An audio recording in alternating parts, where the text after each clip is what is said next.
He only said one name.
McIntyre checks in for Lady J.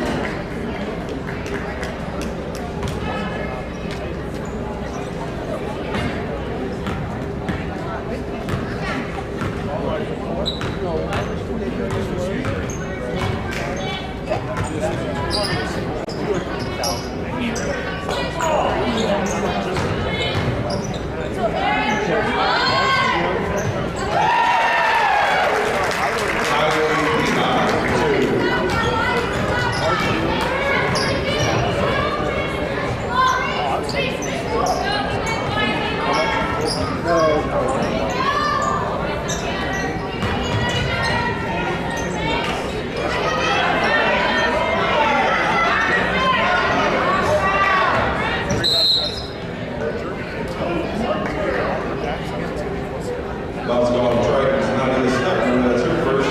Team's third. No, our phone. Just our phone. No, our phone. Oh, yeah. It's the big insurance. It's a kind of a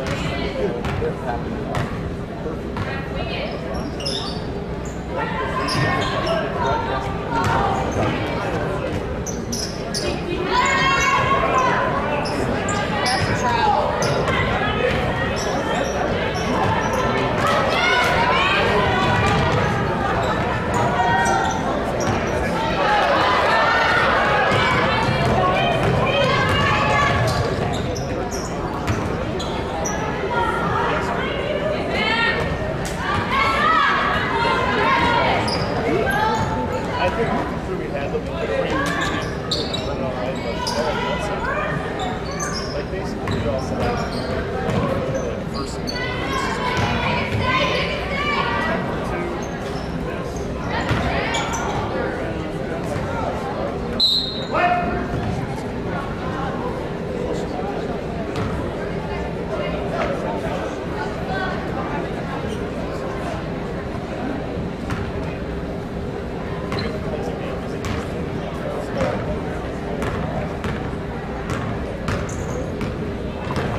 Jump ball's a call. Possession here with the Lady James.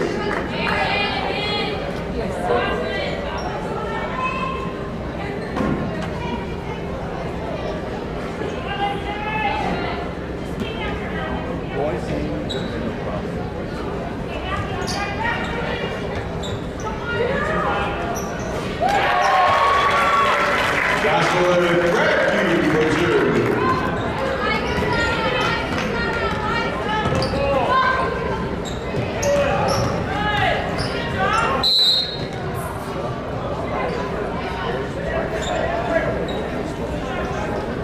Lady James 22, Jocelyn Craig, that's her first. It's third.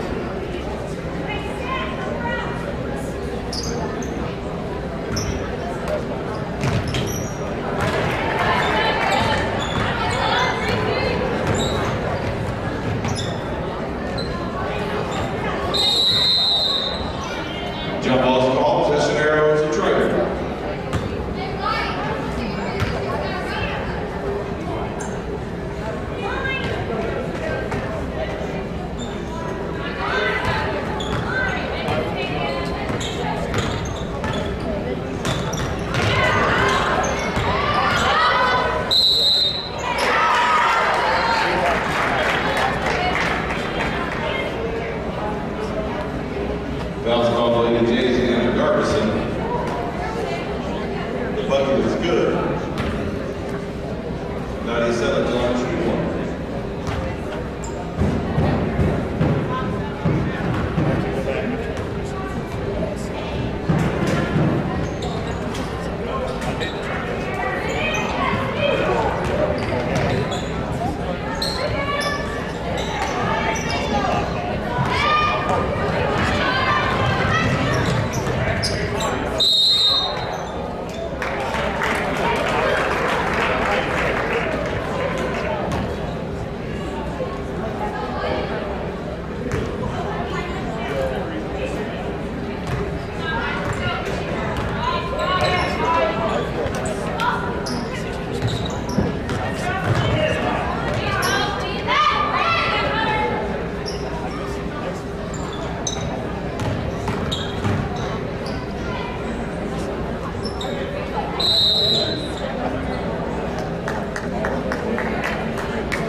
Judson, red for 2.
Timeout, Triton. Full timeout.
second, team second.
Jump ball possession, ladies and gentlemen.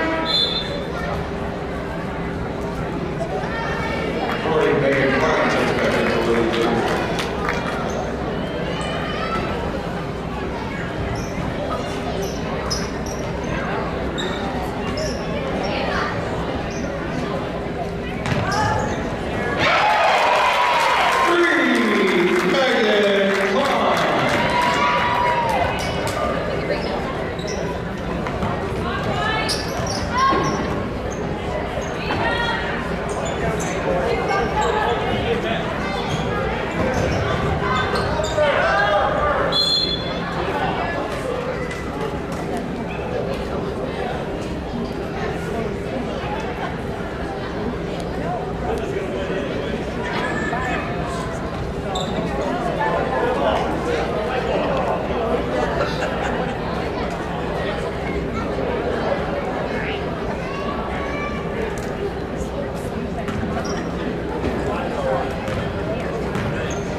Late violation.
advance 4-2.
And be sure to get a 50-50 raffle ticket. Drawing will lead the third quarter of the Varsity game.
Jocelyn Radke for 2.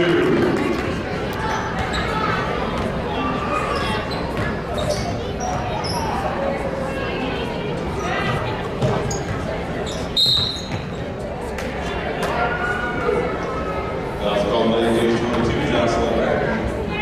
Will be her second, team's 4.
That's call number 10, Varsity 6.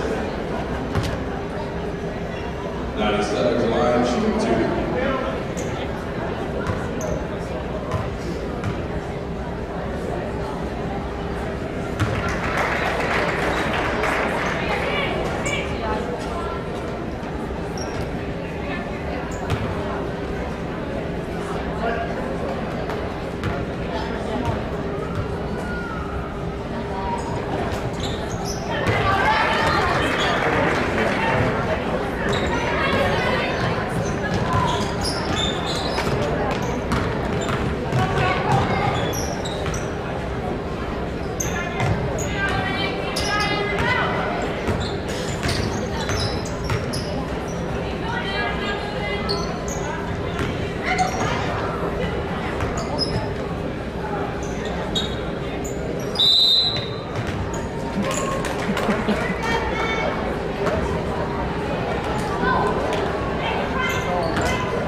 Congratulations to both teams. Reminder fans, put your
senior members of our Lady Jays basketball team.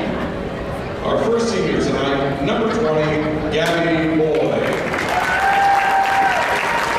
Gabby is the daughter of Troy and Leslie Boy. She's a 4-year member of the Lady Jays basketball team, a 4-year member of the cross-country team, a 4-year member of track and field, a 15th member of the backstage studio and dance.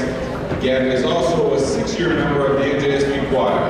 Gabby plans on attending Manchester University to obtain a degree in physical therapy. Ladies and gentlemen, Gabby Boy. Our next senior, number 40, Anna Chapin. Anna is the daughter of Roger and Sarah Chapin. She's been a 4-year member of the Lady Jays basketball team, a 4-year member of the cross-country team, and a 3-year member of the track team.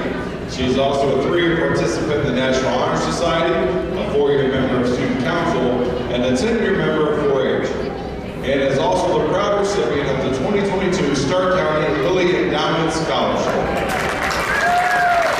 will be attending St. Mary's College in Notre Dame, studying nursing. Ladies and gentlemen, Hannah Chapin. Next up, manager Holly Hartman. Holly is the daughter of Barney and Chrissy Hartman. Holly is a 4-year member of the basketball team, a 4-year member of the cross-country team, and a 4-year member of the track and field team. Holly is also a 3-year member of Science Olympiad, a 2-year member of National Honor Society, and 5-year member of FFA. Holly plans on attending a university to pursue a major in psychology. Ladies and gentlemen, Holly Hartman.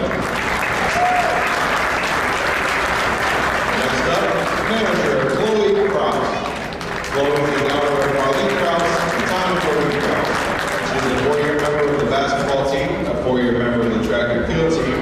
Her favorite memory while playing sports at NJSP was running in the state championship track meet last year and setting the school's 200-meter record.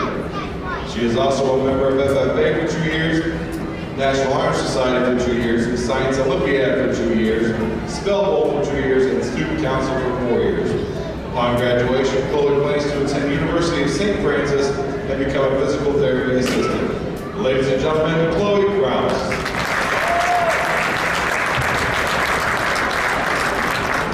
Our next senior, number 12, Mia McMullen.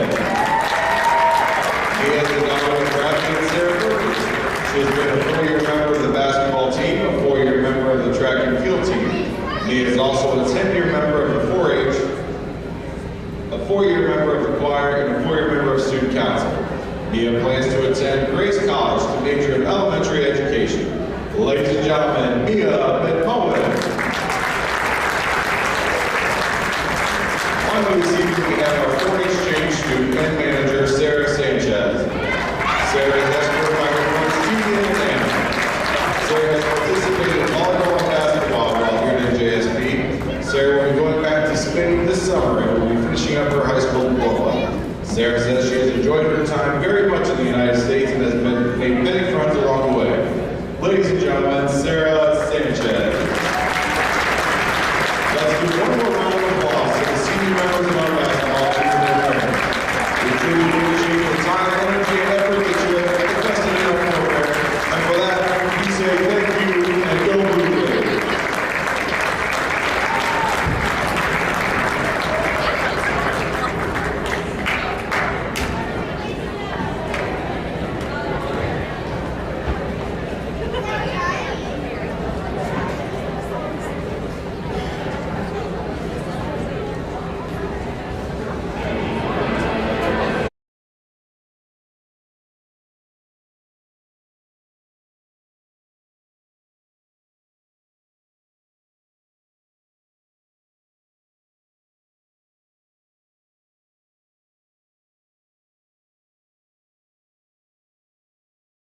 We've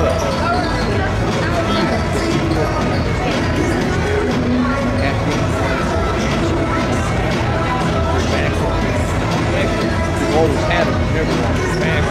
Now we can zip them. Now that games coming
Girls Basketball Tournament Bearing Show presented by the Indiana Fever and the Indiana Pacers on the IHSAA Champions Radio Network. This is your IHSAA. We begin with Class A in the North, sectional number 49 in Morgan Township.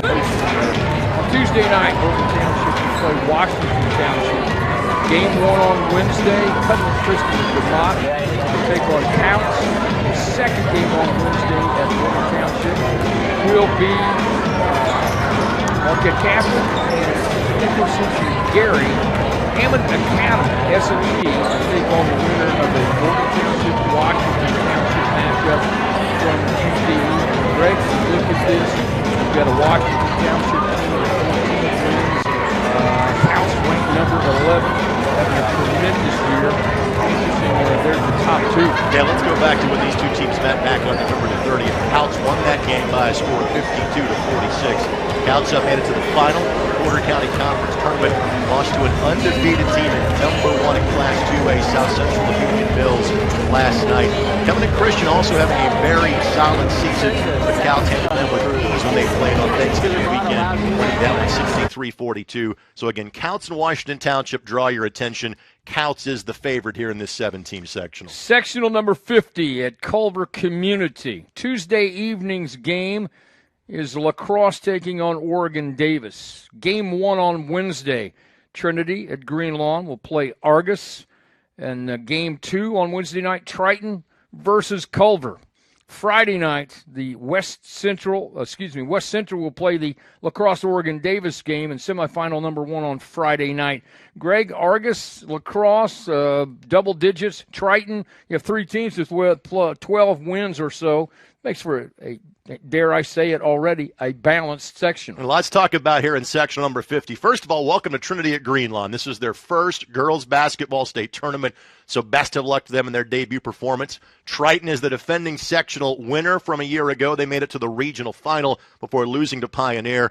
Lacrosse and Argus are both undefeated against sectional foes. They do not play each other during the regular season. And congratulations to Lacrosse. They've got 13 wins on the year. Last year they had 4.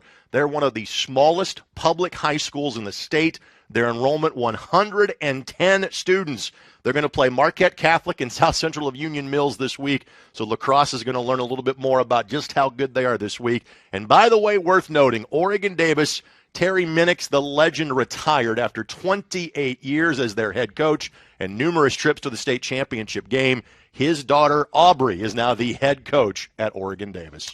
Sectional number 51 at Bethany Christian. Tuesday evening, Elkhart Christian will take on Lakewood Park Christian. Game 1 on Tuesday night features Fremont and Bethany Christian. On Friday night, Fort Wayne Blackhawk Christian will play the Elkhart Christian Lakewood Park winner from Tuesday night. So Greg, Blackhawk with 15 wins, Bethany Christian with 10 wins. Hard to not like this Blackhawk team. Yeah, Blackhawk Christian is the best team in the sectional. They got a great draw going all the way to the semifinal. They are ranked number 9 in the state, and it was their closest game against a sectional foe when they beat Bethany Christian earlier this year, 52-38. Blackhawk Christian has won this sectional the last 2 years, and they're the favorite here in sectional 51. Sectional 52 is at North White. Game number 1 on Tuesday, the only game on Tuesday. Number 12, Caston, will play Frontier. In Friday night semifinal action, the first game features South Newton taking on number 12 North White. Tri-County will take on the Caston Frontier winner in the second game of the semis on Friday night. North White, 14 wins. Caston, 15 wins.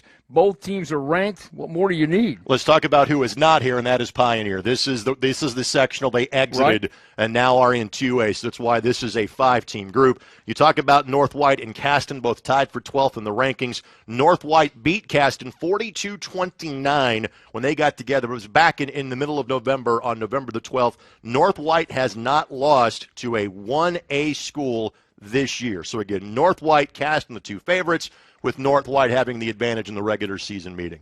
And we appreciate you joining us. You're listening to the 2022 Indiana High School Athletic Association Girls Basketball Tournament Pairing Show, presented by the Indiana Fever, Indiana Pacers on the IHSAA Champions Radio Network. This is your IHSAA.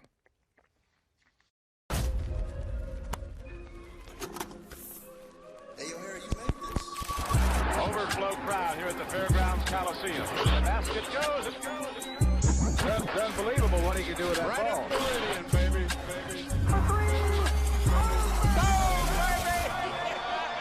Pounding it home is Sabonis.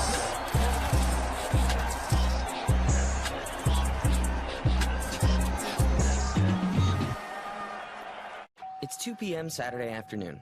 You have 2 choices. Option 1, take 2 nanoseconds to reach over and put on your seatbelt. Or option 2, decide it's too much work for a Saturday and don't put on your seatbelt. As the seatbelt alarm continues to sing the song of its people, you roll your eyes. You're just going down the block, you'll be fine. You take a turn to the left and that's when you see it. Just wear your seatbelt. It's an easy way to save your own life. The Indiana Criminal Justice Institute wants to remind you that choices matter. Click it to live it. In addition to Pacers basketball, My family's a big fan of two things, rescue dogs and great Connecticut water. So when we adopted Walter to join Bailey, he too gets his bowl of water right from our Connecticut K5 drinking water station. We take our water quality seriously, which is why we also have a whole home water treatment system. Improve your water like we do. Visit ConnecticutIndy.com for your free in-home water test. Connecticut, official sponsor of the Indiana Pacers.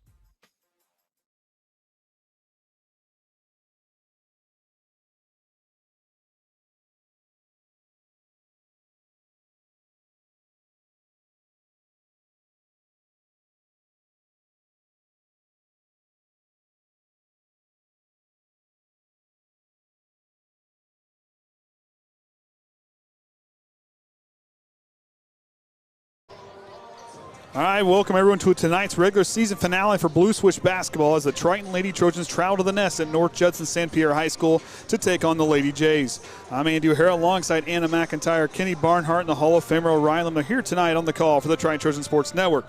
First up for the traveling Trojans, they have found 12 wins on the year as this group has found success. This group has shown potential, and as a hard-nosed team that can play with the best of them. Unfortunately, in their last time out, they fell short in the first round of the Bi-County tournament in a humbling loss. Tonight, these Trojans need to focus back on task and work together as one unit on the floor and on the bench. This group is special. They are tremendous competitors, and they have battled adversity. Coach Krall has done a fantastic job in her first season as head coach, but now it's the girls' turn to take her coaching and what they've learned and apply it to what they can do on the floor, but they have to do it together, otherwise it will not work. North Judson hosts here tonight as the favorites of this ball game as the season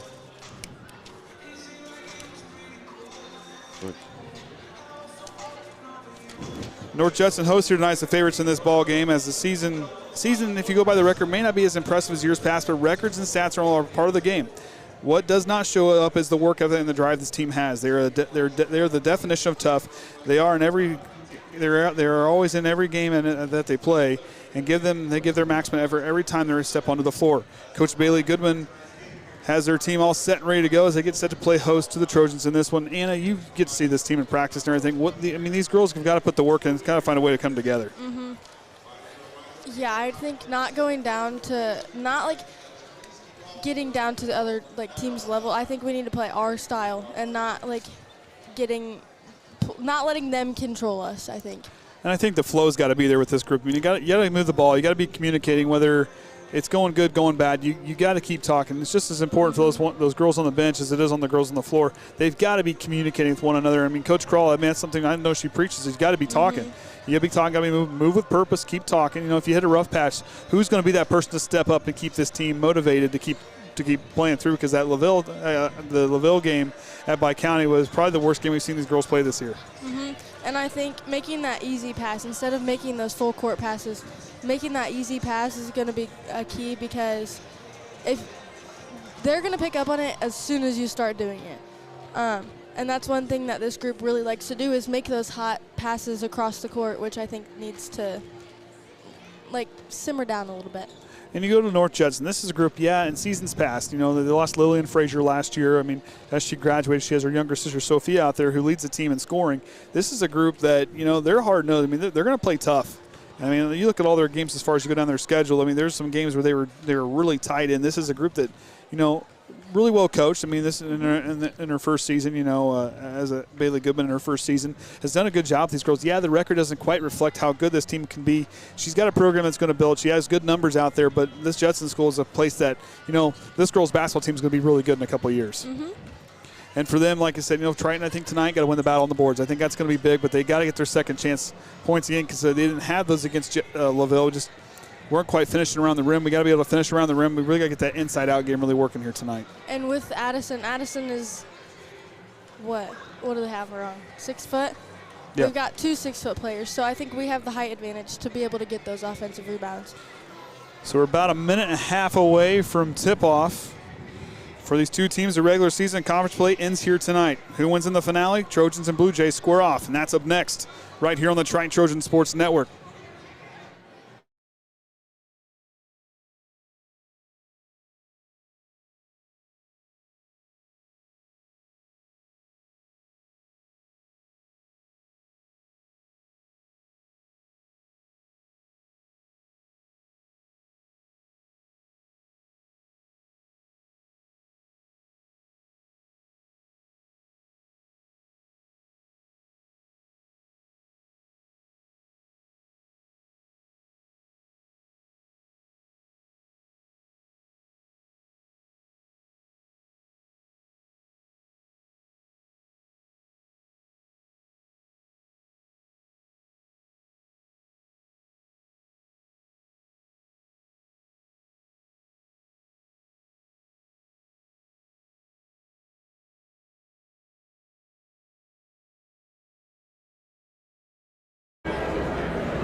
the starting 5 out there for both teams. Anna, who we got for both teams?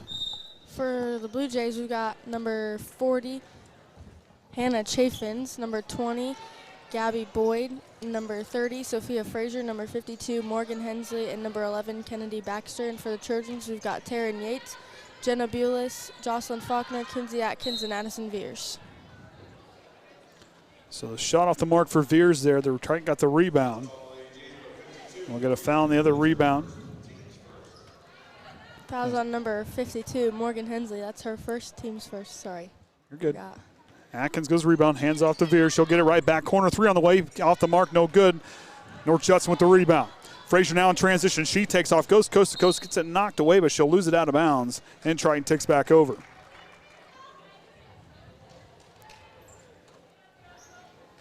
So Yates will bring it up the floor. As she crosses the half-court line, working back to top the key. Looking left, no one back there on the backside. Overthrows Faulkner, and Triton turns it over. Like I said, the easy passes are going to be helpful with that. I mean, that's kind of an easy pass, but I feel like a bounce pass would have been better on that one. Just got to look him in. Take your time. As Coach Carlson there, she just said, settle down. Just settle down. Boyd now works up top. Bulis sticking right to her. These are for Chaffins. She hands it off to Moen. And Kinsey Atkins there. We're going to get a foul call. A jump ball call. As it'll stay right here at the Lady Jays.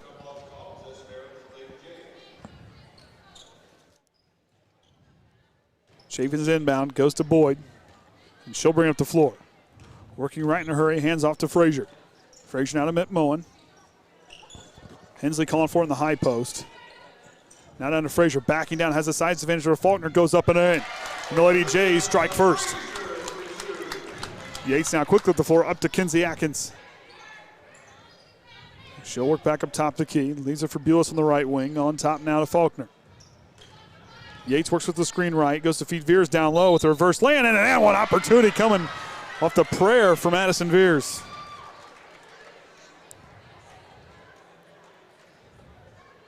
Foul's on number 52, Morgan Hensley. That's her team's second. I don't know, I think that drill they were doing before the game might have paid off right there, Coach Krall. They were shooting and they were having fun with it. I think that drill might have paid off right there for Addison Veers as her free throw on the way. Gets the roll, and the N1 opportunity converted for the Trojans. They take the lead by 1. Boyd working against Faulkner, leads up the floor to Frazier. Frazier fans the back door open there for Chaffins, and she'll go to the line for 2. Foul's on number 14, Kinsey Atkins. That's her team's first. Yeah, Go ahead. One thing they've been working on is trying to get those post players open, because Addison's been struggling to get open to get those shots, and I think that's helped. You know, like I said, this is a group that knows how to lead down there. Like I said, they get that inside. They keep going to Addison, open up the inside-out game. They think could really open up for the Trojans. As the second free throw connects her for Chaffins. And Yates brings her right back up, knotted up at 3. Atkins with the head fake on the left wing. Finds Bulis, kind of the basket, goes up strong. I think we're going to get a travel call. She stuttered her feet as she goes to go up.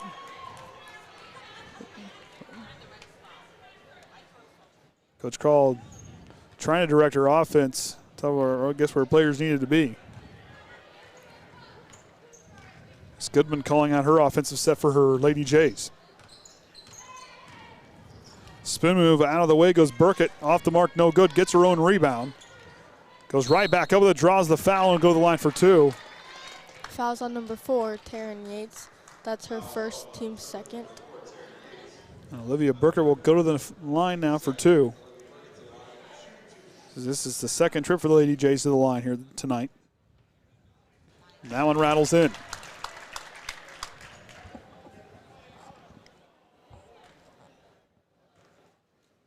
Second one on the way. Can't find the bottom of the net as Frazier gets the offensive board. Boyd working up top the key. Bulis staying right with her. She finds a seam, goes up in the run in the lane, and gets the bouncing to go, and puts that lead up to 3. Good move by her. Used that screen and kind of lost Bulis there off the dribble. Bulis now top the key. Now goes to Atkins on the left side. Atkins goes to Yates in the corner. Fears trying to get position down low on Frazier. Yates goes to the runner and answer right back, and Triton cuts the lead to 1. A bit of pressure by the Trojans. Chafin's on the left wing. She'll drive. Leaves it for Frazier up top. Catch and shoot 3 straight away. Can't get that one to go. Kinsey Atkins gets the rebound for the Trojans. Atkins now up the floor. Past the half-court line. Leaves it for Bulis on the right side. Faulkner now back to Yates. Feeding Veers, calling for her. Here comes the triple team. And Burkett reaches right in and rips it away. Burkett loses it, loses control, regains possession. Thought about it, kicks it back. Chafin's for 3 on the way. Can't get that one to go. Tipped around, and Taryn Yates gets the rebound.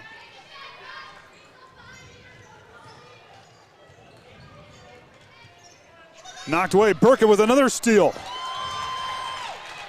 Boyd now in transition. Sees the lane going. Oh, no call there on the contact. McMillan with the putback is good. I think we need to slow things down a little bit. Our offense is kind of just like trying to get those baskets quick, but if you use up that clock and really like take your time to set up those shots, I think it'd be better.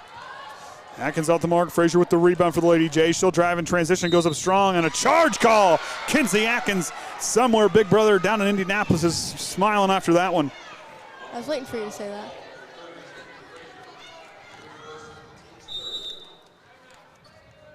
A timeout for Coach Kroll. She wants to talk things over before her team goes back on offense.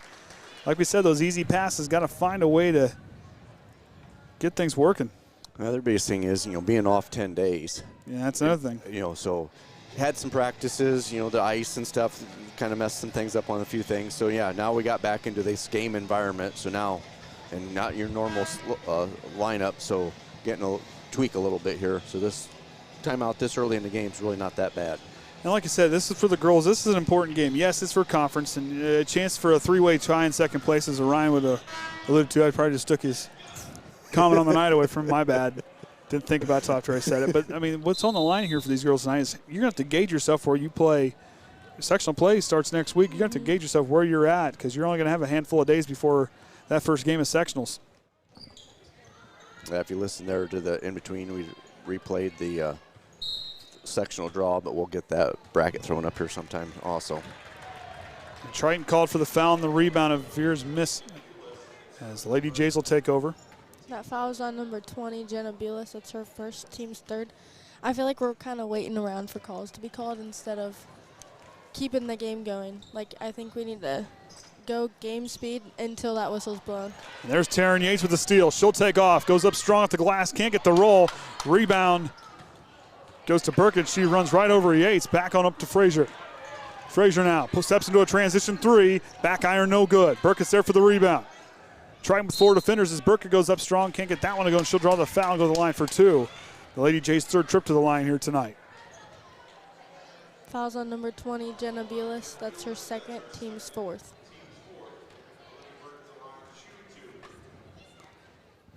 Burkett's first free throw on the way. Connects. Lead up to 4 now. Chance to extend to 5 here on this second free throw as she's 2 of 3 on the night. Off the mark, no good. Yates now gets the rebound for the Trojans. Up the floor now. Working outside the three-point line, looking for Veers down low, but goes on top to Atkins. Bulis down the left wing.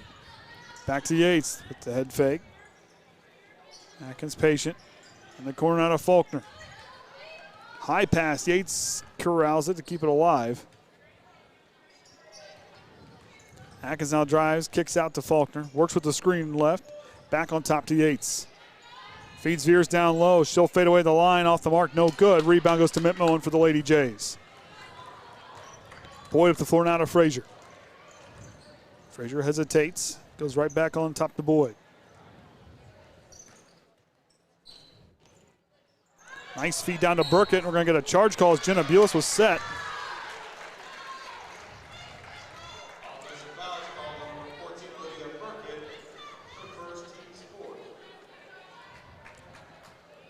Bulis now goes to inbound. Triton trying to draw some charges here tonight. We see him trying to draw contact on the drives and different looks. You know, Coach came out with that mat thing, that usually like you go practice charges, and I said, are we practicing charges today? She goes, no, we're practicing post moves. And I was like, why can't we practice charges? Triton gets the rebound back to Veers. Straightaway jumper off the mark, no good. Frazier loses it off the rebound. And Triton will keep possession of the ball. Veers on the inbound now. Going up top to Atkins. Deep three on the way. Can't get that one to go. Rebound, and we're going to get a foul on the rebound. As the fouls continue to pile up, 8 here and make that 9 here in the. Fouls on number 12, Jocelyn Faulkner. That's her first, team's 5th. As that's the 9th team foul combined between these two teams here in this first quarter. As McMillan takes the seat, that'll bring Kennedy Baxter in number 11. As Boyd will bring it up now for the Lady Jays. Spins away from Bulis. Leaves it away, but Yates jumps the pass and takes it away. She'll take off, goes up and gets that one to go. Triton cuts that lead to 2. Boyd now up the floor. He gets Bulis, leaves it back for Burkett. Now to Frazier now here on the near side.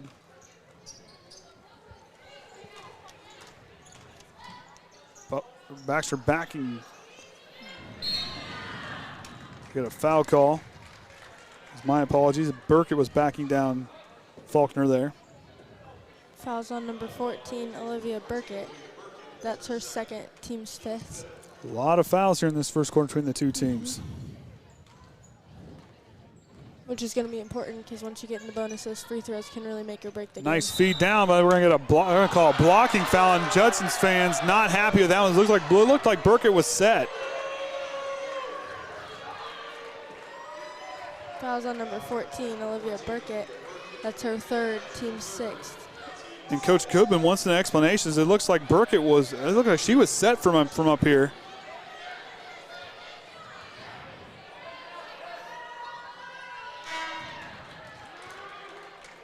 McMillan will check back in for Burkett. She's got 3 fouls. Yep. So she'll set for most of the second quarter.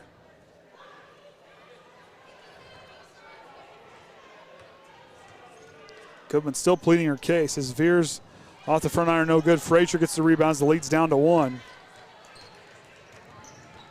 Frazier steps into a 3 to extend the lead. Puts it in.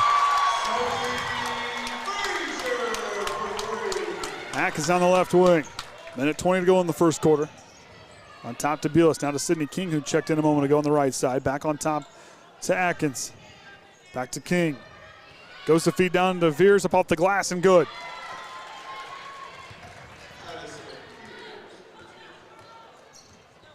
Boyd now up the floor. Baxter goes on over to Chaffins, and she'll drive. Chaffins in the lane now. Looks to reverse it back to Frazier. Another 3. Can't get the bounce. Tipped around. And Triton comes away with the rebound. Yates now takes off. Sees a lane. No one's coming to her. Leaves it for Veers. Nice high pass off the glass and good. And Triton ties it up at 12. 40 seconds to go now in the first quarter.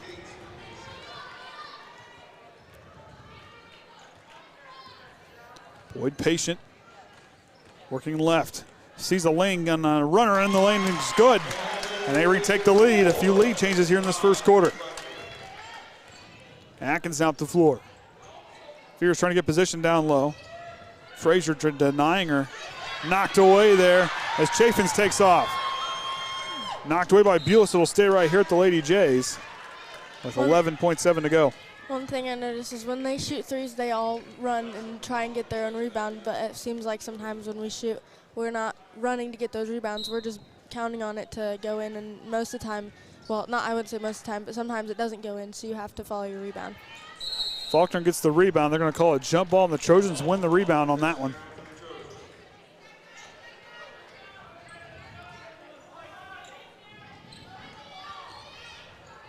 Yates now's got to go the full length of the floor. 4 seconds, 3 seconds now. Up to Atkins, got to throw up a prayer at the buzzer. Off the mark, no good. And the Lady Jays will take a 2-point lead in to the second quarter. The Lady Jays were favored this one coming in here tonight, according to John Harrell, by 1, 45-44. Yeah, so I seen what the prediction was, that this should be a tight game then. Like I said, don't look at their record and judge them off what's on their record. This is a team, if you go down and look at the schedule, they were in a lot of those games. And this is a tough team. You know, this, like I said, things haven't quite bounced their way, but this is a group that, you know, they're trying to gauge themselves early because next week they're going to take on a powerhouse in South Central for the first game of sectionals. Just a moment here. Well, speaking of sectionals, we can throw that up kind of quick for the Triton side of it. So we got that game 1 on Tuesday night with La Crosse and Oregon Davis, and then turn around Wednesday, Trinity at Greenlawn and Argus, the first game on Wednesday night. Then Triton's going to play the late game against Culver. And then you can see out the winners there on that Friday night. West Central plays the winner of that first bracket, and then got the winners Argus, Trinity, and then Triton, Culver there on Friday. And then, of course, Saturday night, championship round. So that'll be at Culver starting next Tuesday, which we're planning on being there, not for that very first game, but for those sectionally that Tuesday night games. Or Wednesday night games, excuse me. Games. We'll be there for those, for sure. Boyd hands off to Frazier. Goes to Baxter now. Back to Frazier, and she keeps it alive, throws it back. Atkins is there to take it away. Up the floor, Taryn Yates now goes up strong to land, no good. Chaffins gets the rebound. Oh, a side note, all those games will be on the IHSAA network, IHSAA TV network. They will not be on YouTube. So just go to TritonTrojans.org for the links to get to them.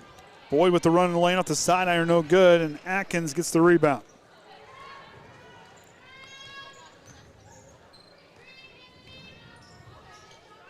Goes to Yates on the right side. She'll drive the baseline, leaves it back, throws it away. McMowen's there to catch it. Frazier now retreats back, stops at just past the half-court line. Had McMowen down low for a moment. Kick out. Three-pointer on the way. Off the mark there for Chaffins, but the putback for Boyd is up and in. Nice job by her to follow that rebound and go right back up. See the lane just open. He got up there for an easy 2. I feel like we're just counting on all the shots to go in, so we just automatically go back on offense, but not all those shots are going to go in. So I think we could get a lot of rebounds off of those if we just tried to rebound them. On top to Atkins, three-pointer to cut the lead and puts it in. Cuts it down to 1. That's our Triton's first free throw or first three-pointer of the night, 5 attempts. You know, Andy, you're talking about as far as the Triton out rebounding. As Frazier's three-pointer answers right back to Kinsey Atkins. You know, Triton rebounding opponents this year, 32-30 a game. You know, this is a good rebounding team as you see Baxter knock it away. And Yates knocks it right back. And could have been saying, why don't you keep running down the floor? Don't stop and go, just keep on going.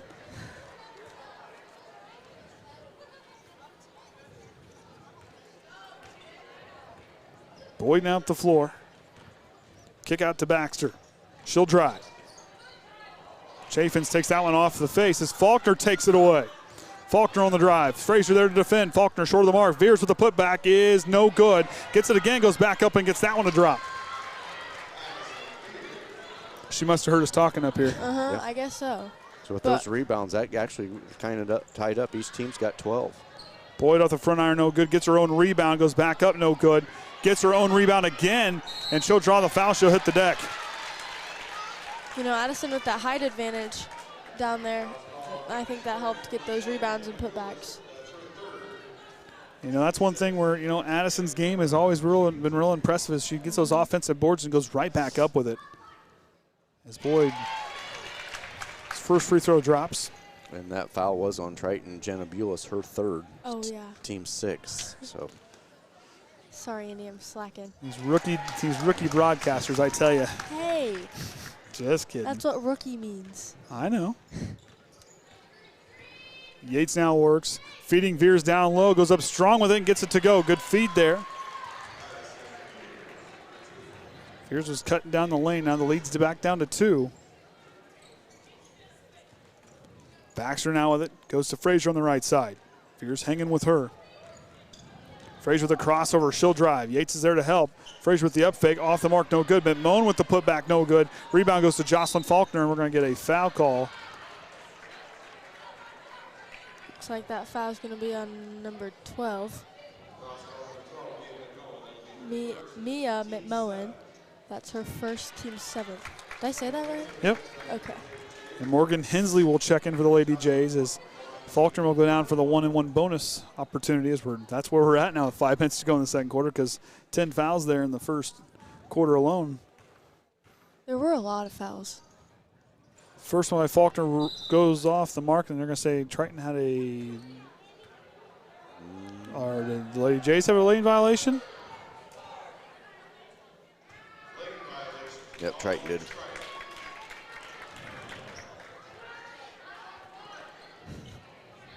Let's get things sorted out, and as Boyd now coming up the floor now with that 2-point lead. Lady Jays shooting it well. Are playing well on offense. Very effective getting those offensive boards and going back up with it. Frazier calling for it, sees the size mismatch. Knocked away as Faulkner loses it out of bounds as it goes off of her on the rebound. Lady Jays hangs right with, and Lady Jays hanging right with it. Of course, want to thank their athletic department for setting us up well here tonight. Different look for us up here, but I like it. Yeah, this whole different, or the gym looks nice. Bleachers, floor. Jumbotron. Pretty neat. McMullen with the short corner jumper off the mark. Faulkner accelerates for the rebound. She takes off down the floor, goes up strong with it, up and in. You know, one thing, Frazier noticed that size difference, but Judson, she might be in that 5'3" frame, but she plays like she's 6 foot. Sometimes. Let's say sometimes. But Baxter's 3 off the mark, and they're going to call a foul on the rebound on the Lady Jays.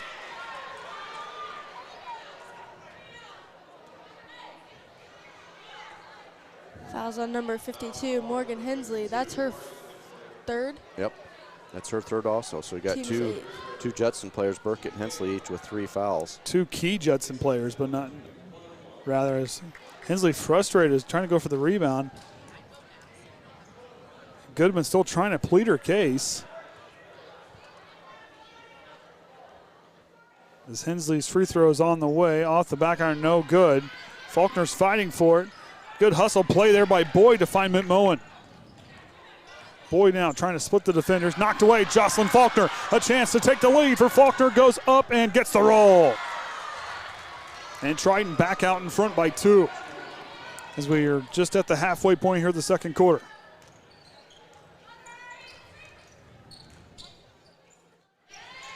McMullen now goes to Boyd.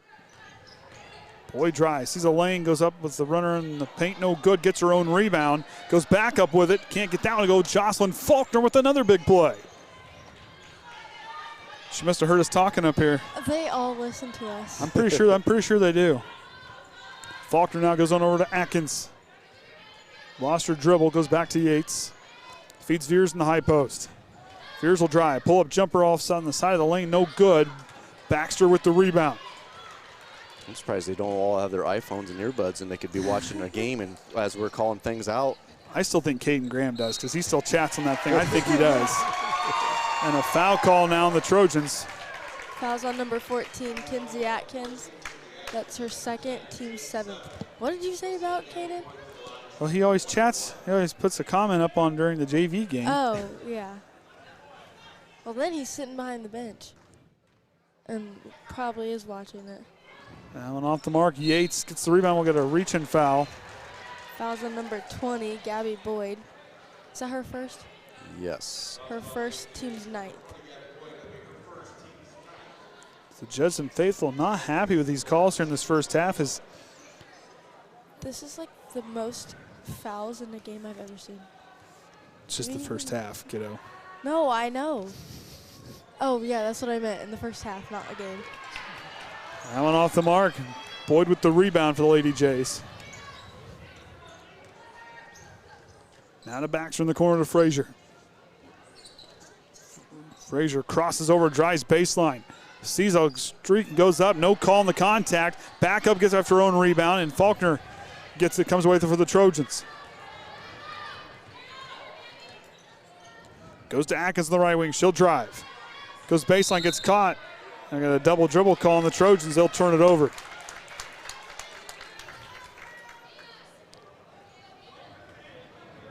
Doesn't look like a double dribble to me, but I'm not down there, but.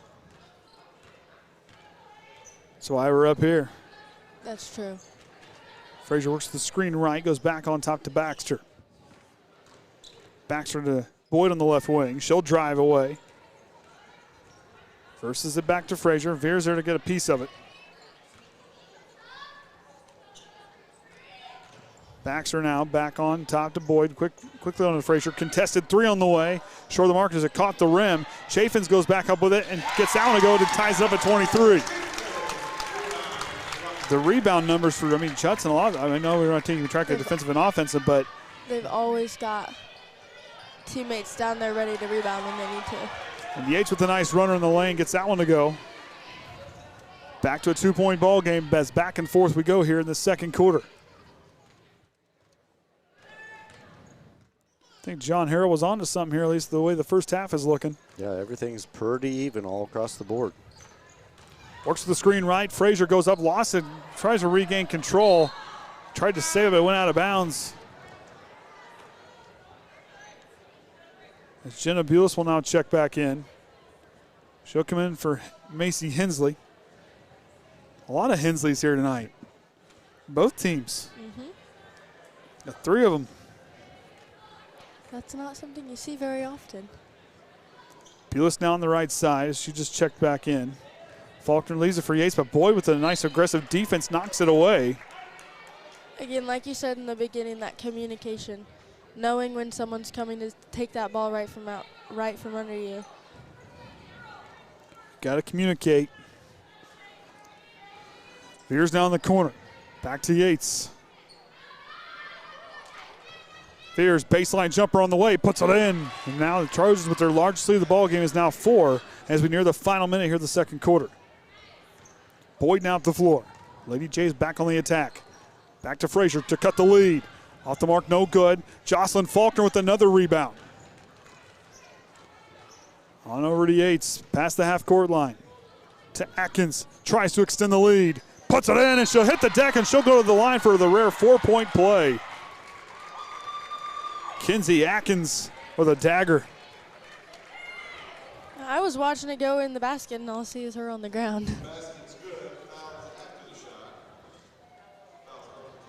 Well, they're going to say it's 1-1, or it's a double bonus. They say it's going to be a chance for 5 points here on this play, as they're going to call the foul.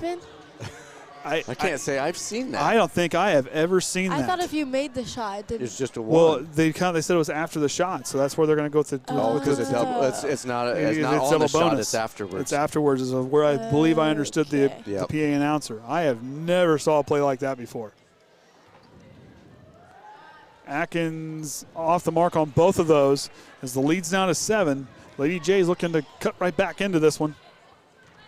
Both teams playing really well here in this first half, but Triton putting up 18 points here in this second quarter alone. Boyd, Triton won the countdown. Yep. Nope, and a timeout as Goodman bails her out.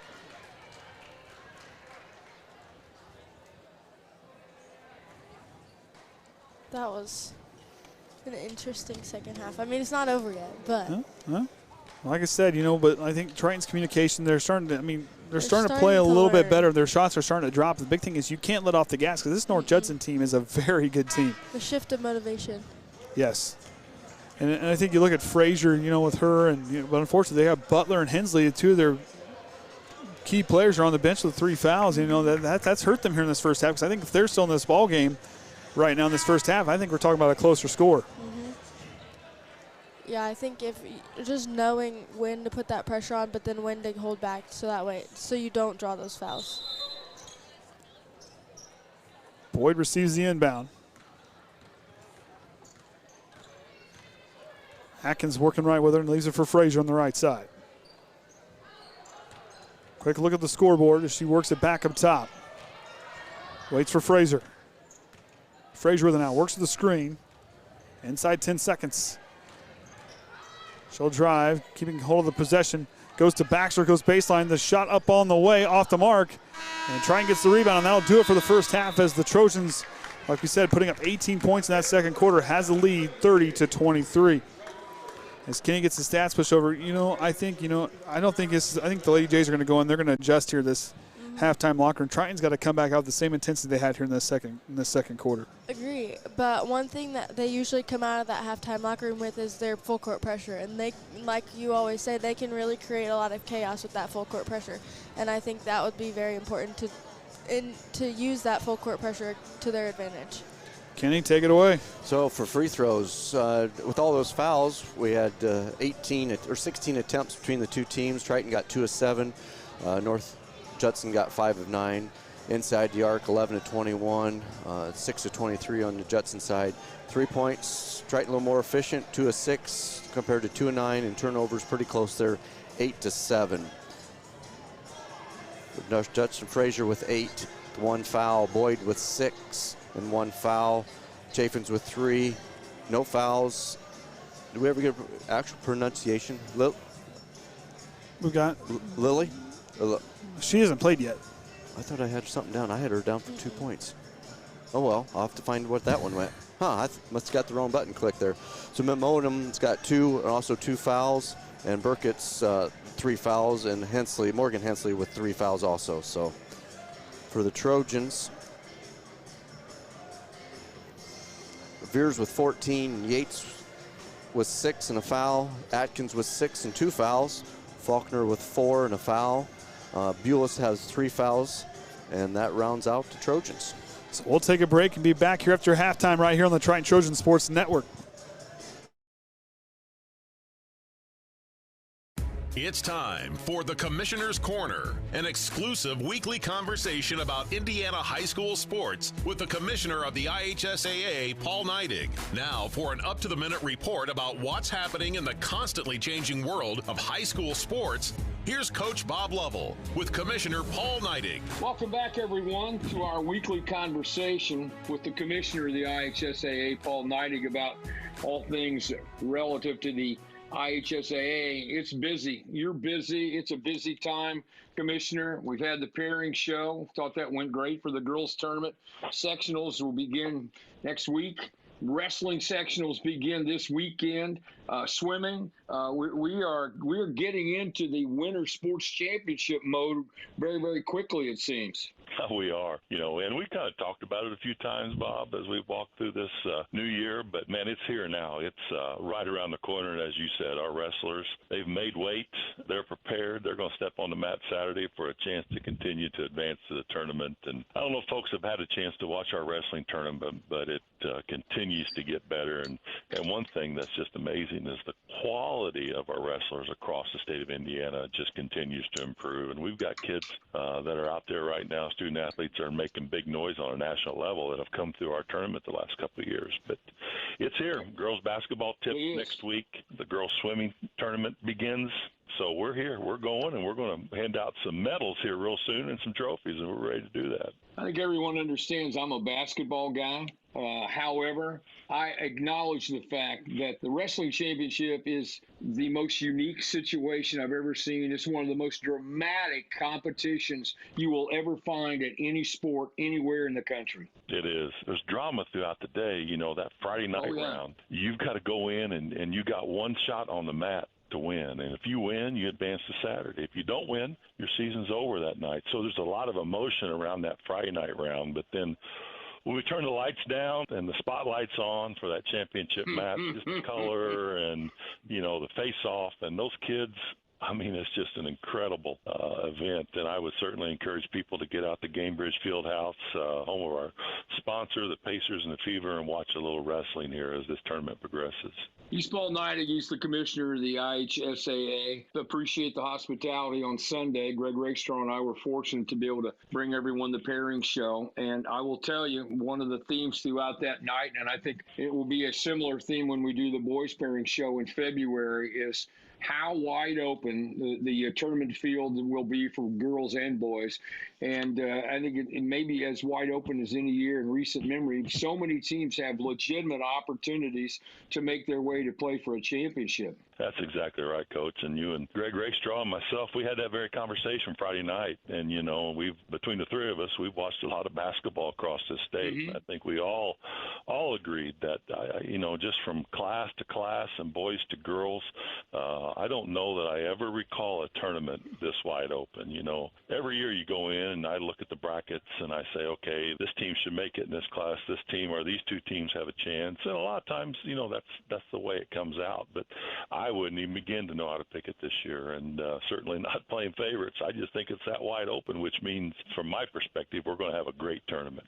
I don't think there's any question, to be honest. And I think if you just look at the polls, and polls being what they are, there's been a lot of movement in a lot of the classes throughout the year. You've had different number ones in certain classes. You've had some movement in the top 10. I think it's going to be great. And the other thing we always want to stress, Commissioner, is with COVID-19 as it is, this is a community effort for everyone so that these young men and women can participate in their chosen sports and be able to experience what championships are all about. That's exactly right. And, our message to the student athletes is they need to close their circle in a little bit, stay within their bubble, stay within their teammates, their school world, and then also their family, and expand that out into other public settings right now, because we want all of our kids safe. We want all of our families safe to be able to put that uniform on and walk through this state tournament like every other kid has got to do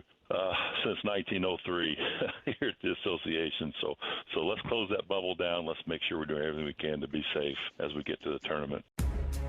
Thanks for listening to The Commissioner's Corner with IHSAA Commissioner Paul Neidig and Coach Bob Lovell. And thank you for your continued support of the high schools in your community.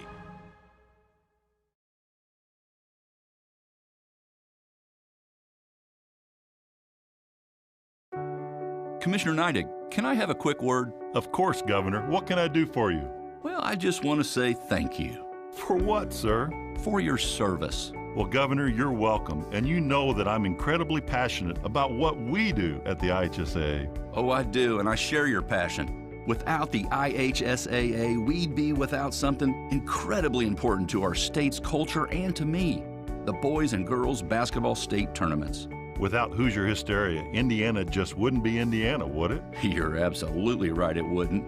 And after all these years, I still can't seem to prepare myself for the excitement of the tournaments. Governor, the only way you can prepare for Hoosier hysteria is by getting your ticket. Paul, you know I'll be the first in line. The Indiana Boys and Girls High School Basketball Tournaments are presented by the Indiana Pacers and Indiana Fever.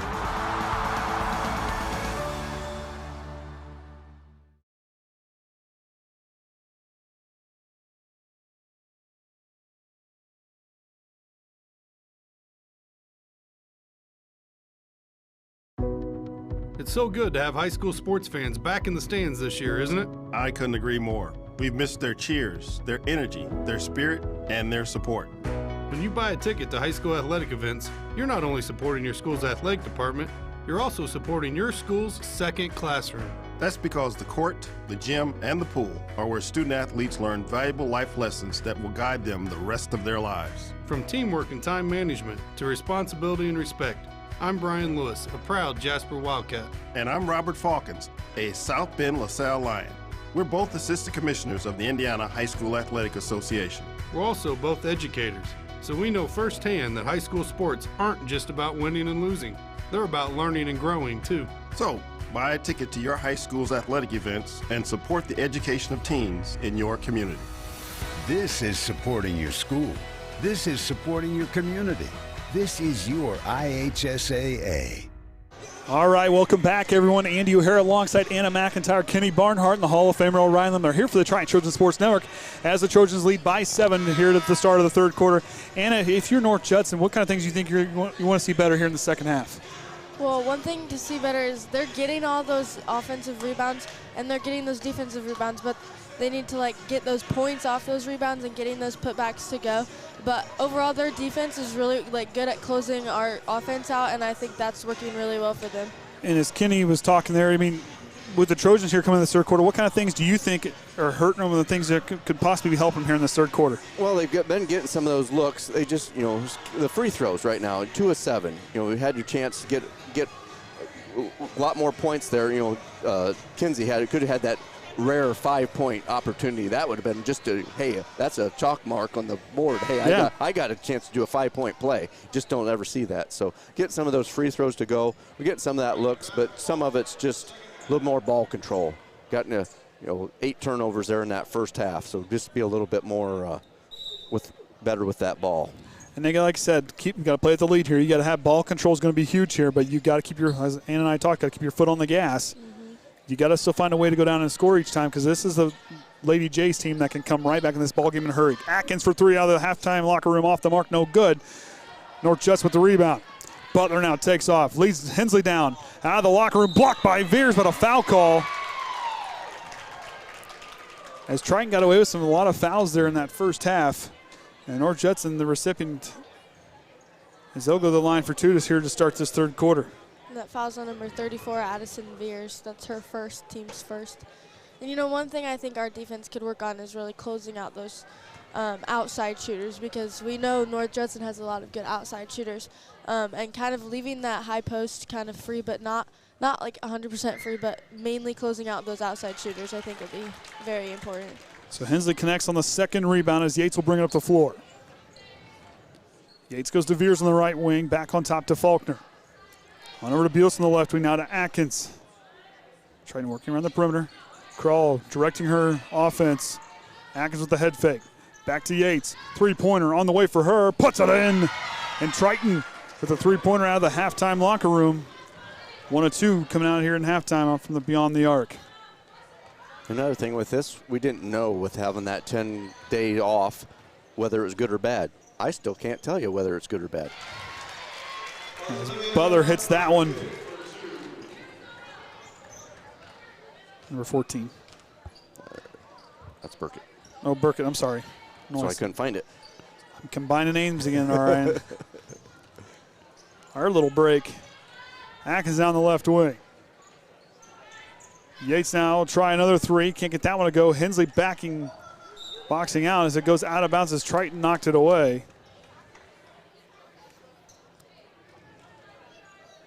My apologies there to Olivia Burkett.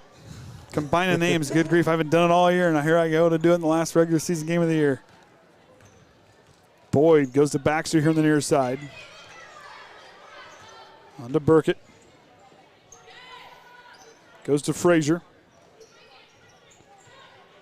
Judson moving the ball well as Hensley uses that size mismatch down low to her advantage, and she gets that one to go. She's got 3 here in this third quarter. Atkins now outside. Goes to Yates here in the corner. Faulkner falls down, but Veers catch and shoot jumper off the side iron. No good. Rebound goes to Frazier. Frazier taking off in transition. Sees the lane's going to go with it. Puts on the brakes. Leans into that one. And now this one blocked by Veers. It'll stay right here. And Hensley will now check in. As Bulis will come out. So trying with their 2 6-footers now out on the floor. And Reagan Hensley will check in for Morgan Hensley.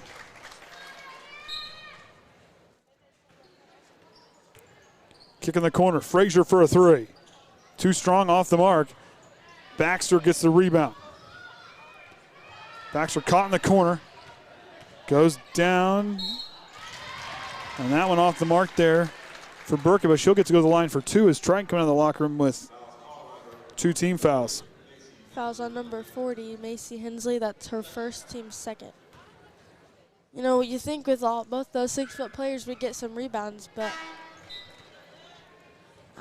But this just goes to show this is a hungry rebounding team here for this North Judson team. These girls are hungry for those rebounds. They want this win here tonight. Well, they moved into man, and I didn't realize it, and Addison was at the top of the key, and I was like, what is she doing? But then I realized she was following Sophia down. Atkins catch and shoot 3 from the corner, puts it in. And Kinsey Atkins with her third 3-pointer to drop here tonight.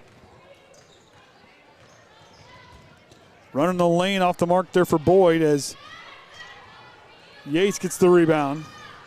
Boyd hanging with her and takes it right back away from her. Hensley now at the basketball. Back to Boyd. Up off, that one is good for Burkett. This lead still 6 points. Inside 5 minutes to go in the third. Faulkner's going to try a three. It's raining threes for the Trojans coming out here in the third quarter. They've just got to keep that momentum up and keep making those shots. Yates goes for broke.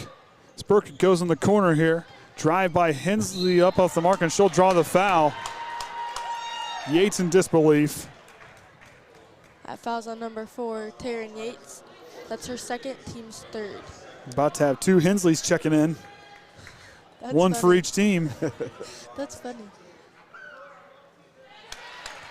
As Reagan Hensley hits her first one, Macy will check in for the Trojans for Bulis. I believe Morgan's going to wait on Reagan's next free throw here. She makes it, she'll check in. As she does, and she knows right where she's going to go as they'll change places on the floor. So do you miss it so you can keep playing? You know, I'm going to guess they're sisters at least, or they're related. I think if it was me, my younger brothers, or I guess my older, I mean, it doesn't matter. I would miss the free throw on purpose just to mess with it. I'm sure Jesse would do the same exact thing to me if he had his opportunity. Yates up top the key. She'll drive. Pull-up jumper in the lane. Off the mark, no good. Frazier fighting for it, but a foul call on the Trojans on the rebound. The foul's going to be on number 40, Macy Hensley. That's her second, team's fourth. Both teams knotted up at 9 points scored in this third quarter. 7 points separate the two teams. Frazier down the right wing. Works away from the screen from Hensley. She'll drive, goes baseline. With the up fake, draws the foul and go to the line for two. Is now going to be called on the Trojans.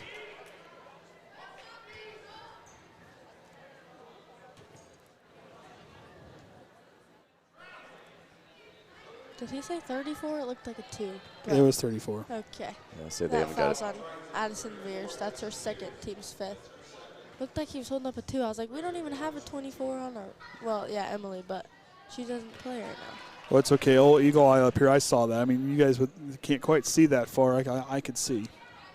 You saying I got bad vision, Andy? I saw a 3. I saw 2, but. Let's go check the tape. I just waited and watched the scoreboard. See, exactly. And Kenny's smart. He just waits. I don't get in a hurry. Well, I knew it was on Addison, but I was just making sure. I've got burnt too many times.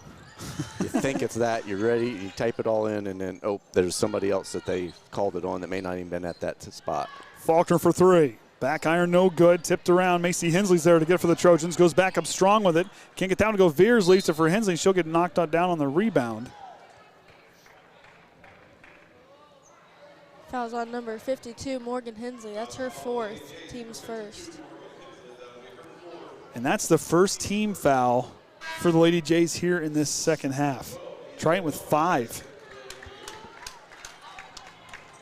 And they've all been fouls. Yes. They haven't been, maybe shouldn't have called that one. They've been true fouls.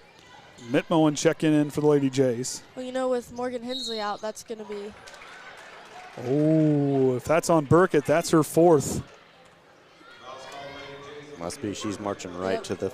Yep, that's on number 14. So, yeah, North Judson, 2 players, 4 fouls, just that's boom, boom. That's going to hurt them. They're going to be sitting for pretty much the rest of the third quarter. Veers fakes the handoff, play action, and she goes up off the baseline and gets that one to go. Looks like Morgan Hensley's coming right back in. Hey, she's got 5 fouls. What? She's got 5 fouls. I mean, she's got 5 fouls she can use. She got one more to use. You get 5 fouls. Yep. But she could be smart here and just kind of change out. If she can watch her contact and be smart, she can still play a long time. I mean, there's a lot of players I know that play with that one foul, and then they're done for the night. They can play through the entire rest of the quarter or rest of the second half. Seen the tournament a couple different times. That's coming up here soon. Yep. Frazier catch and shoot. Jumper off the mark. Atkins gets the rebound. Looking for Veers in the far side corner, working against Hensley. Veers puts on the brakes, tries to feed it to Yates. It's knocked away. Faulkner's there to catch the live ball. Yates for a corner 3 on the way. Off the mark, no good. Boyd with the rebound for the Lady Jays. She's taken off in transition, has the numbers. She's going to work against Hensley. Goes up with the runner and gets that one off the mark as it rolls out. Chafin tries to save it, but Faulkner's there to take it away. Faulkner up the floor. Head of steam against Frazier. Goes up strong off the glass and good. Jocelyn Faulkner coast to coast for that one. And trying the largest lead of the ball game up to 11. They got it. Like you said, keep their foot on that gas pedal. And I think their motivation's getting higher, and they want to play more. They want to be able to keep in this game. And like I said, the Trojans playing hard here. I mean, you got to learn to play with the lead because this is a North Judson team that can come right back in a hurry. You can't back down just because you're ahead. Chafin's open in the corner. They finally found her over there on that far side. Frazier back to Baxter for three off the iron, no good. That one won by Chafin's on the offensive board. Goes back up with it and can't get the friendly bounce. As another bunny shot for the Lady Jays, not one to find its way into the net. Fears fadeaway jumper puts it in. Fears leading all scorers with 18. High score for North Judson's Frazier with 8. Atkins takes it away. Could have gotten it. As that one goes back down to Morgan Hensley. Oh, close. As it'll go out of bounds and stay right here at the Lady Jays. Taryn's one that can come from all the way over this side of the court and intercept a pass that's all the way down here. She just comes out of nowhere. Frazier catches that one in the paint, goes up strong, can't draw the foul. Sits on Macy's shoulder for a second. Yates now up the floor. Speaking of Macy, she did pick up her third foul there with that last Trojan foul. Back to Faulkner in the corner. Back to Atkins, straightaway three on the way, in and out. Frazier gets the rebound as Faulkner's there to make sure she had a hold of that one. As Frazier drives, transition three on the way from straightaway, off the mark. Yates with the rebound for the Trojans. Yates now at the floor. No look pass down to Veers, but knocked away by Frazier. That one goes on over to Baxter, and she'll bring up the floor. Leaves it for Frazier. I think Taryn's done that no-look pass about 4 or 5 times, and their defense is going to pick up on it and get those interceptions right there. And Morgan Hensley uses the bank to reopen. Someone's got to inbound it. Yates goes to Faulkner, calls for it right back inside a minute to go here in the third quarter, and a travel call on the Trojans. She forgot to grab the ball. She's looking too far ahead to see where she was wanting head to go for what kind of a play. Baxter goes to inbound. That's the Trojans now in double digits for turnovers with 11.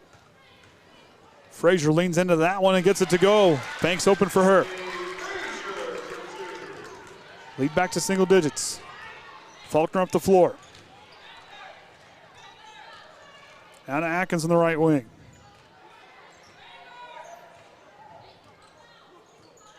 Atkins surveying the floor. Picks up her dribble, goes to Hensley. Faulkner off the screen now, hands it back to Yates. They'll set a double screen as Yates will step into a three on the way, puts it in. Coach Trawl liked that interchange there as the Trojans pushing their lead. She gets double digits, that gets her up to 12. The Trojans another 18-point quarter. Get a foul call on the Trojans. Fouls on number 12, Jocelyn Faulkner. That's her second, team's 7th. Now, Jocelyn's got 9 points, but I wish we had the hustle plays that she's had here tonight. Jocelyn's made a big difference for this team on the floor here tonight. Yeah, Addison's got the points, and Addison's done a great job. And, Kinsey and Taryn, they've all done a great job here tonight. But Jocelyn's energy and hustle has just really kind of kept that momentum on their side here tonight.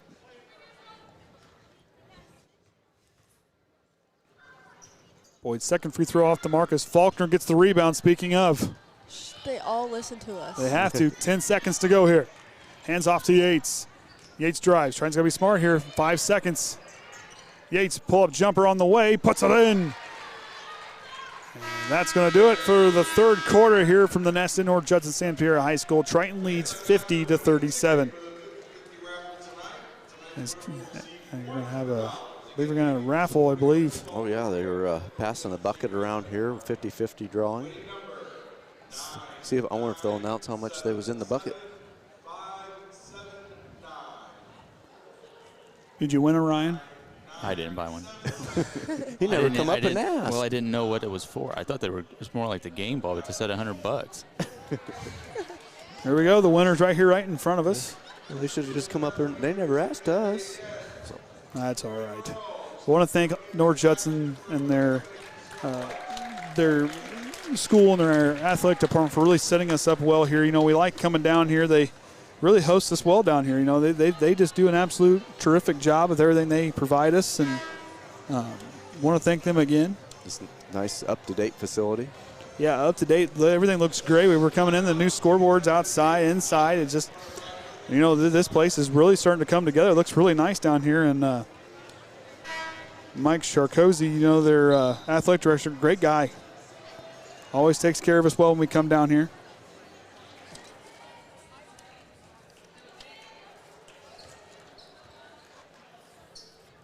So Atkins, Bulis, Yates, Fears, and Faulkner, the 5 out there for the Trojans.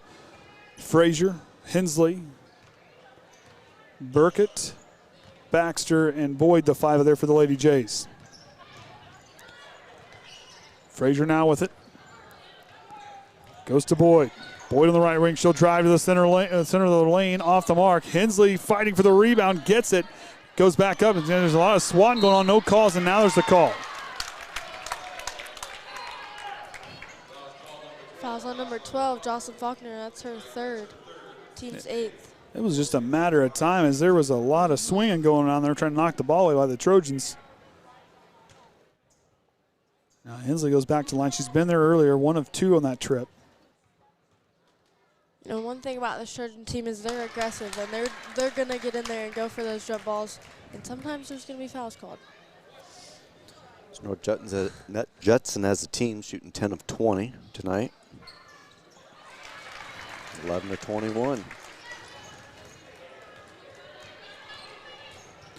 Yates now goes to Veers. She'll drive. Baseline jumper on the way. Short of the mark. Good closeout defense there by Morgan Hensley to disrupt the shot. Finding a way to be effective with those 4 fouls. You know, she's got her and Burkett have 1 left before they're done for the night. That was good defense there by her on that baseline. Burkett gets on the left wing. She'll drive. Kicks in the corner. Boyd down the runner. On the lane. Off the mark. Tipped around. Atkins gets the rebound. I think our defense is doing much better the second half than they were the first half. Yates, transition 3. Feeling it and gets that one to go. Getting in there for those rebounds. And a full timeout for North Judson. So Terran's shooting 3 of 5 behind the arc. Triton as a team, 7 of 16. So they've really stepped it up there since halftime. Where North Judson, I believe, they only had 2 first half and have not hit any of the second half. You know, and they're getting the looks. It's just, like I said, just getting those shots to drop. You know, North Judson, this is, we were looking there, you know, as far as 11 from 36, they were inside the arc. A lot of those coming off of second chance points. They're just not quite getting to convert. If this team gets those to convert, we're talking about an even tighter ball game. Mm-hmm. Or even, I mean, a different look on the scoreboard. Shout out to Thunderstrikes for his donation for the evening. Paid his ticket to get in. Yep. We do appreciate that. So tomorrow the big day, triple header at home at least. So yep, at home at least. At least we're at home for that one, and then next week the triple header's away. Yes. Yep. The Saturday following. So yeah, tomorrow we'll I will not be there. Be at home with the North Judson boys, starting a freshman team at 5 o'clock. Sending that all the way through, and then beginning part of the week you'll have Wednesday will be at Culver for the sectional. And Thursday, the big matchup between Triton and Argus. And Friday night, if the Trojans advance, we'll be there. And Saturday, the triple header at Caston. Kenny gets to go on vacation for the week. Kenny's going on vacation? Burkett in and out on that one as Yates gets the rebound. Yates drives. Keeps it herself, goes up, coast to coast, no good. Hensley comes in and knocks it away. You know, Kenny deserves a break. He had to fill in for me while I was gone. That's true. He had to fill in for me. He had to call a game by himself. Hey, you know what? These guys were in good hands. That's true. So they've came a long way since that trip to Cincinnati. Had to call a couple of me being in a different state. Yeah. You guys have came a long way. Ryan's quiet there to my right. Yeah, He's probably playing Wordle. You can only play one a day. All right. Veer's up and in. Just making sure you're not getting research for tomorrow. He probably has 2 phones in his pocket. Grab the other one. Oh, yeah, see. Hensley goes up and can't get down to go. Yates with the rebound. The boys played at North Judson tomorrow, right? What? The boys played North Judson tomorrow? Yeah. Yes. Yep. Okay, just making sure. Kind of one of those girls' night, boys' night, back-to-back. Veers now. Patient goes to Faulkner. Catch and shoot 3 from the way. Off the mark, no good. Hensley fights for it, but we're going to get a foul call on the rebound on the Trojans. Fouls on number 34, Addison Veers. Is that her third? That will be her third. Her third, team's 9th. You know, it took me a while to understand. My dad had to explain to me why we played Friday and the boys played Saturday. But I got it. I understand now, but it took like a good 10 minutes to explain. I don't know. I could believe that story. You can ask him. It's I believe it's true. It took you that long to figure it out. He was like, Saturday's the last night to play it. So I was like, then why can't we play it Saturday? Well, what if it gets canceled? Then we can't play it. I'm like, Exactly. I finally clicked, but it took a while. I mean, it wasn't like he was an athletic director for several years or anything. That's what he told me. He was like, Anna, I know how this works. And I was like, are you sure? He was like, I'm positive I know how it works. Oh, boy. Veers down the right wing. Back on top to Faulkner. Goes to Hensley. We're going to foul underneath the basket. That's on Morgan Hensley. She's done for the night. Yep, fouls on number 52, Morgan Hensley. That's her 5th. Team's 4th. And that'll bring in Jocelyn Radke. Team's 3rd. So Haynes wants to know how many games since last week, because Orion deserves a break. Which he did a couple girls' games last night at home. We talk about needing a break, and Orion. You know what I need more than a break? Is a trip to the big Texas Roadhouse. Hey, you got Mr. Roadhouse here, or Mr. Texas Roadhouse, and Haynes. You can just talk to him, and he'll take you. Are we talking about a trip in the man van here? Oh, yeah. I mean, we can go in the man van. I don't care. Yates puts it on the floor and drives. Down to Veers, steps through, but a travel call. Yeah. She knew it, too. I don't know. We might have to go back to Fat Cats. We haven't been there for Hey, did you catch that? Short there was minute. a foul on Sophia Frazier. Yeah, her second. Yeah, you got it. It was just 2 seconds ago. You got it. You got it. Okay, just making sure. Look at her. The rookie's just double-checking all of our work here tonight. Well, you got Andy Math over here, so you always have to double-check. Oh, boy. She's got jokes. Oh, yeah. She's getting confident now. Who's that on?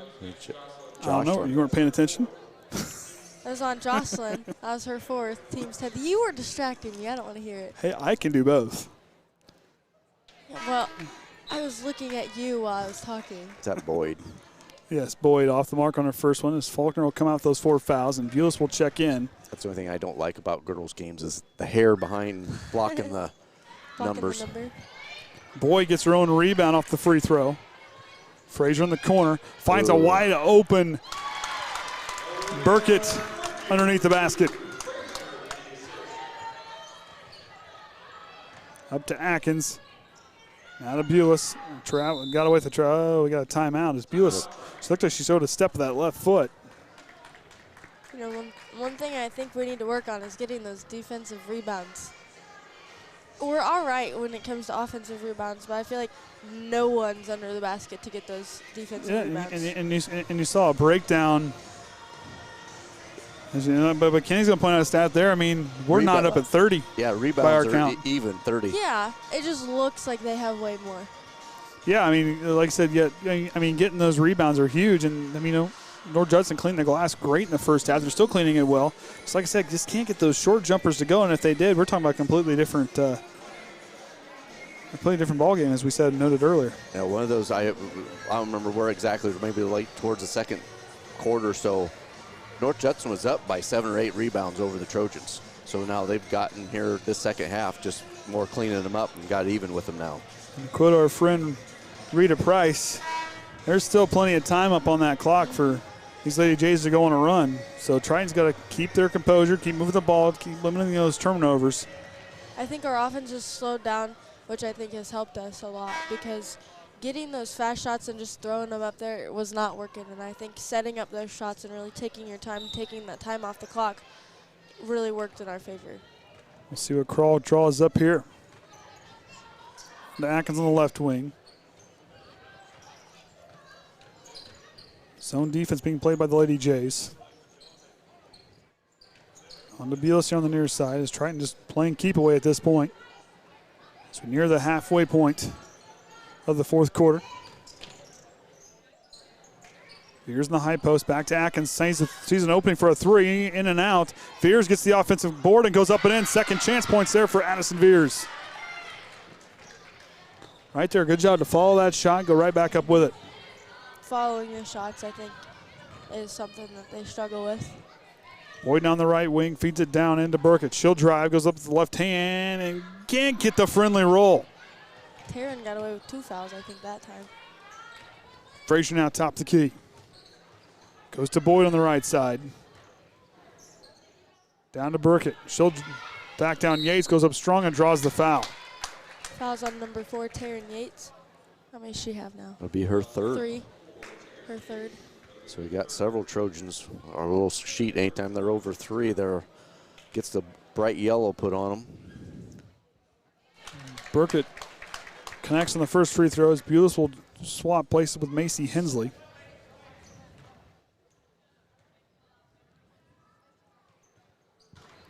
Veers gets the rebound and hits the deck as they kind of got tied up.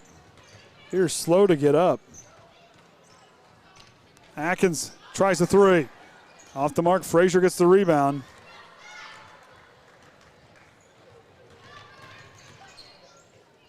That one up and good there for Baxter. My mom just texted me, what is a Fat Cats? What is Fat Cats? Yes. It's a restaurant. There you go, Mom. There's your answer. Where's it at? It used to be the Trap at Pretty Lake. They're right there on the lake. At the golf course. We were regulars there for a couple weeks. Of course you were. We never got there in time before the late night menu, though. See, she's starting to figure this out. We talk about food on certain points in ball games. My mom always talks about how you guys always, like, I don't know. She's always talking about you guys and the food. Hey, you know, we like to eat. Yeah, that's a good thing. I like eating, too. I mean, Orion, we always look for new restaurants every chance he listens to the radio. He listens for new restaurants all the time. Well, you should have heard the commentary as we was coming over. Oh, there's one we got to try. Oh, I heard about that one. Oh, we need to try it. We keep saying we're going to try this when we drive by. Getting up at 6:30 to going out to breakfast Oh, at 7 yeah. is not my cup of tea. What's wrong with that? We ate good. Mom. I am not a morning person, Andy. I don't have to be out of my door until I've timed this perfectly. If I leave my house at 7:55, then I'll be at school before. It's fine. But so you know what I do? I don't wake up till 7:45, and then I. You know, one of these days I'm just going to be a snot. I'm just going to get out in front and just go really slow. Go down and lock the gate. Oh, there you go. What do you mean lock the gate? Enter a gate down there by the. Yeah, but you can't drive through it. Do you wake up every day with perfect hair, or? Oh my! It's usually in a bun. Oh, okay. Bun or a ponytail. All right. That was funny though. Oh my goodness, Orion with the zinger. Oh my. I don't take long to get ready, Andy. Oh my, 2:40 to go here in the fourth quarter. Burkett goes down to Frazier, nice look inside and gets the bank to reopen. You know, me and Jocelyn did talk about going to breakfast tomorrow though, but I bet we won't go until like 10. It'd be more like brunch for you guys. Atkins. Now Sophie Frazier did pick up her third foul right before that timeout. So. Hey, I don't eat lunch until like noon, okay? That's when everybody else eats lunch. Oh no. Does it have good breakfast, my mom asks. Which place? Fat Cats. We didn't go there. They're not open for breakfast. And Frazier for three. They're not open Cuts for it down breakfast, to 7. Mom. Like I said, don't count them out. Plenty of time left. Yes. As Frazier putting up points in a hurry. That's their first 3 in this second half. Yeah, he splits the defenders, goes to the run off the backboard and good. Hey, Mom. Tell them I want to come on the show. I like to eat too. We'll see. Hey. We need a 5th headset. Ooh. North Judson answer right back as Burkett good on that one. Shift of motivation here, Andy.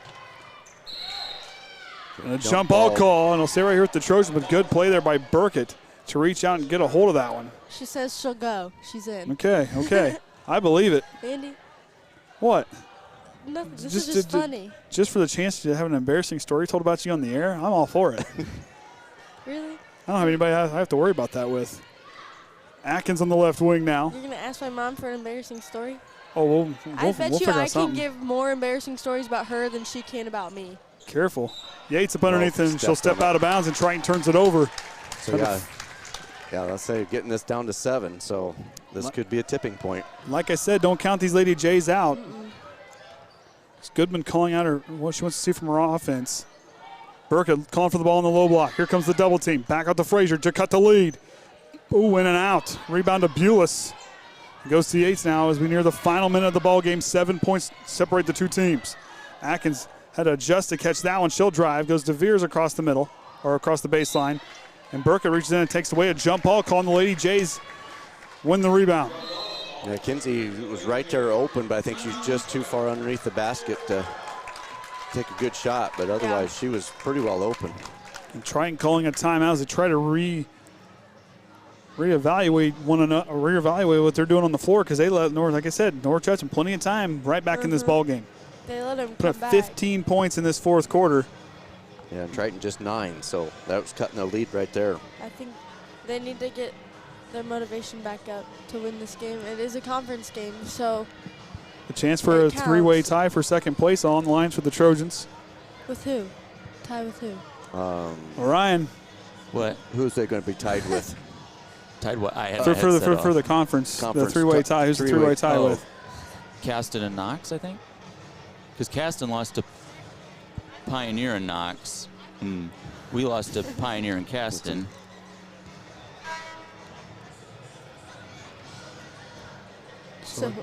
So a chance that the Trojans lose, then they'll be the sole possession of third place. I have it right here. Oh, duh. It's right there. Yeah, be with Caston and Knox for a three-way tie if the Trojans can win here tonight, because the only other conference game. Who would win the conference? Where's that? Pioneer, they won. They were undefeated in the conference. It's the only other conference game tomorrow night is Culver and LaVille, and that won't have anything to do with the conference standings. It's Frazier, catch and shoot 3 on the way, in and out. Yates runs down the rebound. Puts on the brakes.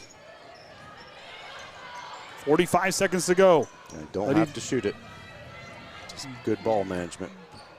Atkins drives with the underneath layup off the mark. Boyd gets the rebound, a chance to cut it here. She'll drive. Now loses that one out of bounds as Atkins knocked it away. 31 seconds even.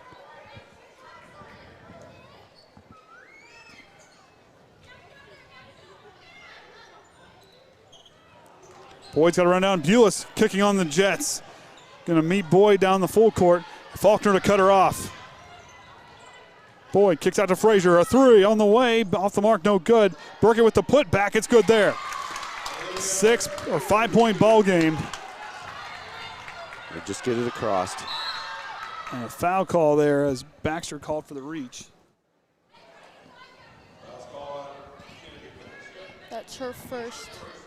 I don't know how many team fouls we're at, so. 6. What? 6. If only it was on the score in 3 different places here. I was thinking it was on us. And the foul call there on Boyd. So now Triton will be in the bonus. That's her second, team 7th. I was thinking they had 10. That was my bad. So Yates to the line, been there tonight, did not connect on that trip. And a timeout for North Judson. Goodwin wants to prepare them in case if Yates misses this, they can go right back down. And the 5 points, you can get that in a hurry. As Frazier really heated up here in this fourth quarter. Giving her home team a chance here at the Nest here tonight on senior night. You don't happen to know what the Northern Lakes Girls Conference standings were, do you? Well, I just got a score here that the Northwood Panthers beat your Warsaw Tigers 70-51. That's boys tonight. Oh, it is? That's boys. Oh, then. Yeah, because Northwood, that's the team we watched at home, and that's a heck of a group. Yeah. Were they ranked number 1? Yes. Northwood. And rightly so. I'm telling you what, you talk about athletes and how that team plays on the floor. That Northwood team is seriously really good. The boys? Yes. Okay. Yes, that Northwood boys team is very good. So you got to look back for the boys. You know, lost to number 2 Glenn twice, and to that number 1 Northwood. It's their 3 losses in the year. So here we go, back to Atkins, and boys going to foul her with 7 seconds left as 4 seconds tick away. That's her 3rd. Team's 8th. And Atkins looking to get her first free throw to drop. If Atkins gets these 2 here, gets the first one to go. So now Judson have to hit 2 threes to tie. If Atkins gets this one here, this one could pretty well ice it for the Trojans. Second one, as Atkins missed those first 2, connects on those last 2. Boyd takes off. Got to get a 3 up in a hurry here. Taraki to Frazier in the corner. She'll have to throw it up at the buzzer, and that'll be off the mark. The Trojans will finish the conference play at 5-2 for a 3-way tie as they win here 61-54. Do you want me to go down and try to get an interview? Sure. I don't know. I just ask. I mean, we've got a long way to go home. I don't know.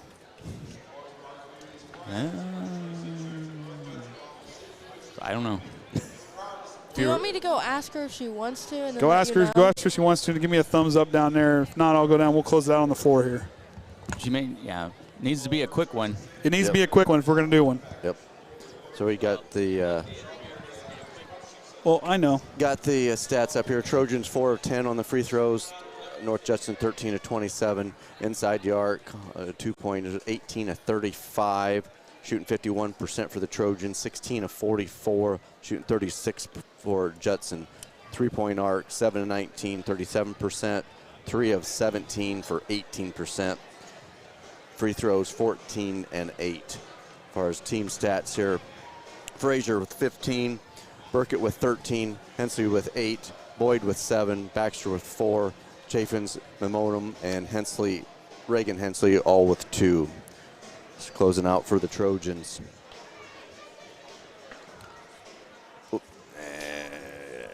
Gotta get down one more spot here to get the Trojan stats. Veers with 22, Yates with 19, Atkins with 11, and Faulkner with 9. So just stay tuned here for a little bit. We're going to see if we can't get an interview. If not, we will come back here and then sign off. So just hold on. We'll be right back.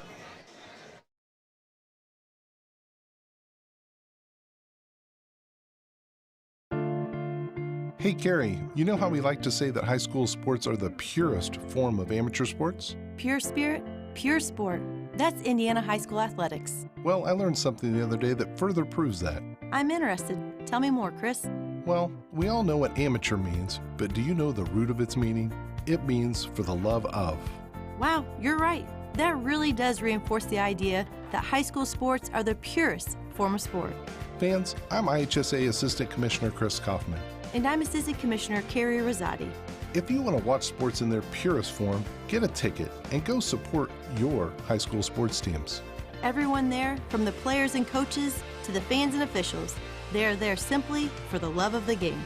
Pure spirit. Pure sport. This is Pure Spirit. This is Pure Sport. This is your IHSAA. So Triton wins here tonight to go to 5-2 with 13 wins on the season as they get ready to take on Culver in sectional play next week. We're not going to get an interview here tonight, so we're just going to go ahead and hang it up here from the nest as I'm Andy O'Hara for Anna McIntyre, Kenny Barnhart, and the Hall of Famer Orion Lemler. Until next time, Trojan fans, remember the Trojan way.